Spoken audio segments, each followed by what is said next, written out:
Anubis the Ride is an exciting Gerstlauer launch coaster at Plopsaland de Panne. This coaster features a shockingly strong LSM launch and a twisted layout with 3 inversions. For almost a decade, this was arguably Plopsaland's top attraction, and while Ride to Happiness is the firm owner of that title now, Anubis is still a fun ride, and I'll explain why in this review. Anubis opened in 2009 as Plopsaland's biggest and boldest attraction to date. This would be a Gerstlauer launch coaster. While the ride technically isn't classified as a Eurofighter, it looks and feels like one.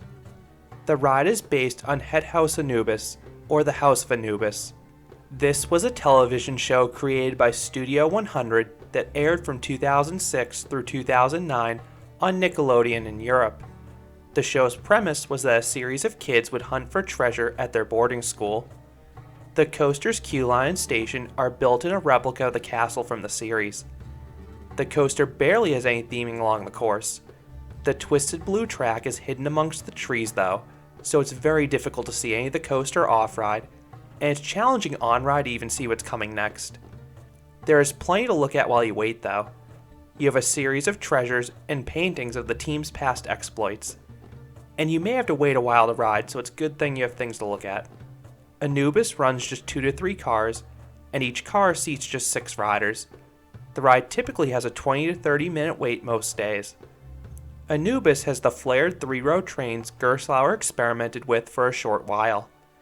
These cars were designed to try and improve the sightlines for those further back in the train, but I don't think it has a significant effect myself.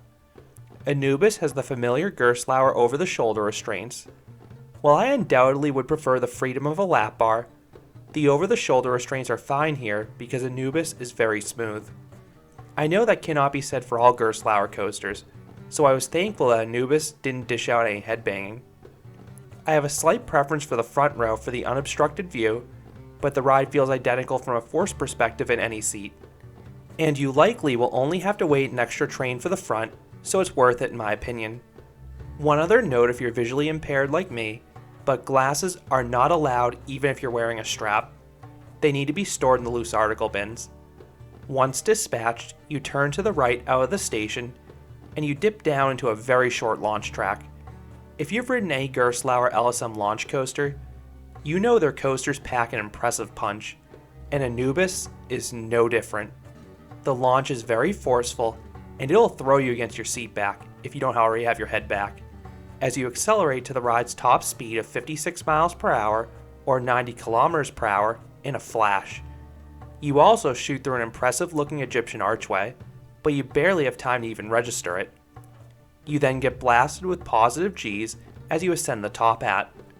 Everyone gets good ejector airtime over the top, and then the descent twists 90 degrees so everyone gets some nice laterals. Anubis then rockets through a dive loop. The flip at the apex causes an upside down pop of airtime, and then the dive back towards the ground builds up the positive Gs. Anubis then weirdly navigates a second top hat. How many rides have 2 of these? It's rare to have a top hat in the middle of a layout, but I appreciate the uniqueness. You do lose a little too much speed over the top to get anything more than a weak pop of airtime, but the element basically functions as a fun turnaround.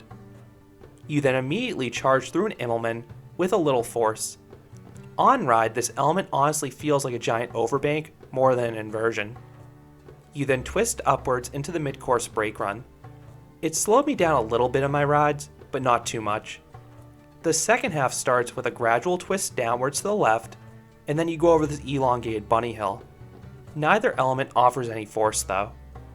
Anubis then turns into the super slow barrel roll that leads into the brake run.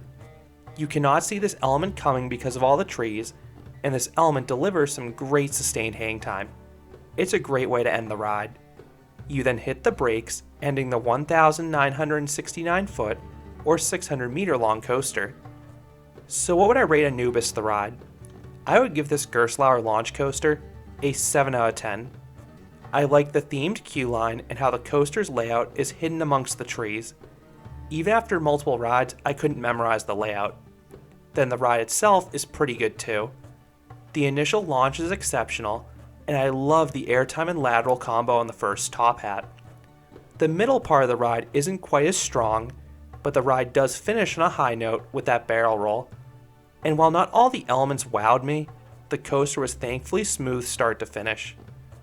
Ride to Happiness is easily the best ride at Plopsaland now, but Anubis is a respectable number 2 and one of the better coasters from Gerstlauer. So those are my thoughts on Anubis the ride, the Gerstlauer launch coaster at Plopsaland de Panne. What are your thoughts on this coaster? Are you a fan of this ride? I would love to hear your thoughts down in the comments. If you enjoyed this review, I'd appreciate it if you gave this video a like and you considered subscribing, because there'll be a lot more roller coaster and amusement park videos here at Canopy Coaster. Thanks for watching.